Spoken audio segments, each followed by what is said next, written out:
High, degree transfer প্রোগ্রামে যারা admission হচ্ছেন তাদের যে ডিগ্রি ট্রান্সফার প্রোগ্রামে ভর্তি হওয়ার সাথে সাথেই 1 বছর পরে ক্রেডিট ট্রান্সফার করে অন্য কান্ট্রিতে চলে যেতে পারবেন, ভিসা হবে।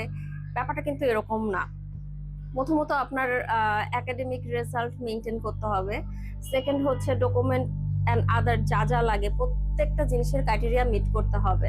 এখন আরেকটা ব্যাপার, সেটা হচ্ছে যে এই ডিগ্রি ট্রান্সফার প্রোগ্রামের পড়ালেখা কিন্তু সহজ না। বাংলাদেশ থেকে একটা স্টুডেন্ট অ্যাডমিশন নিয়েই যে এই পড়ালেখা, টাকা থাকতে পারে ভাই, টাকা থাকলেও মালয়েশিয়ার অনেক কিছুই কুলানো পসিবল হয় না। ধরেন আপনার টাকা আছে, ফাইন্যান্সিয়াল সাপোর্ট আছে, কিন্তু আপনি যে আদৌ পাশ করতে পারবেন কি পারবেন না তার নাই ঠিক। যাই হোক, অনেক স্টুডেন্ট এরকম আছে যে আমেরিকান ডিগ্রি ট্রান্সফার বা অস্ট্রেলিয়ান ডিগ্রি ট্রান্সফারে অ্যাডমিশন হওয়ার একটা সেমিস্টার পরেই মানে তাদের ফিলিং এরকম হয়ে যায় যে মানে কতক্ষণে অ্যাডমিশন ক্যান্সেল করে জেনারেল কোর্সে আসবো। সো একটা অ্যাভারেজের থেকেও নিচের স্টুডেন্ট গুলার ডিগ্রি ট্রান্সফার প্রোগ্রামে ভর্তি না হওয়াই ভালো। এতে ফেইল করার সম্ভাবনা অনেক বেশি থাকে, আর ভিসা হওয়ারও চান্স থাকে না, কারণ রেজাল্টও ম্যাটার করে।